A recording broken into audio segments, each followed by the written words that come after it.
Hello everyone. आजकल जो सिर दर्द भयंकर सिर दर्द की जो बीमारी चली हुई है सर्दियों में, उसके लिए मैं आज आपको इलाज बताती हूँ। इससे क्या है कि हम दवाई लेने से अच्छा है कि हम कुछ परहेज कर लें, उससे आपको सिर दर्द नहीं होगा। अगर आपको भयंकर सिर दर्द है और वो किसी भी चीज़ से ठीक नहीं हो रहा है तो आपको क्या करना है? आपको करना है, अगर आपको साइनस है, खांसी है, वॉमिटिंग भी हो रही है, तो आपको करना है, आपको एक तो नमक का पानी के गरारे करने हैं। गर्म पानी लें, उसमें नमक डालें और दिन में से 2 बार आप अच्छे से गार्गे करें, गरारे करें। और दूसरा आपको क्या करना है, आपको गर्म पानी की स्टीम दिन में से 2 बार लेनी है। जितनी आप स्टीम लोगे उतना ही आपका सिर दर्द ठीक होगा, क्योंकि आजकल जो सिर दर्द है वो भयंकर सिर दर्द चला हुआ है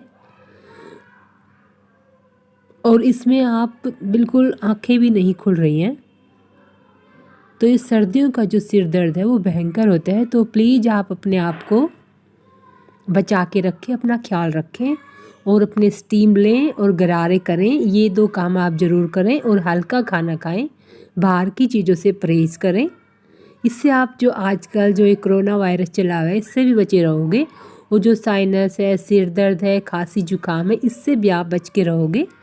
आपको मेरा वीडियो अच्छा लगा हो तो प्लीज़ शेयर, सब्सक्राइब और लाइक, जिससे और भी बंदों का भला हो सके। Thank you for watching.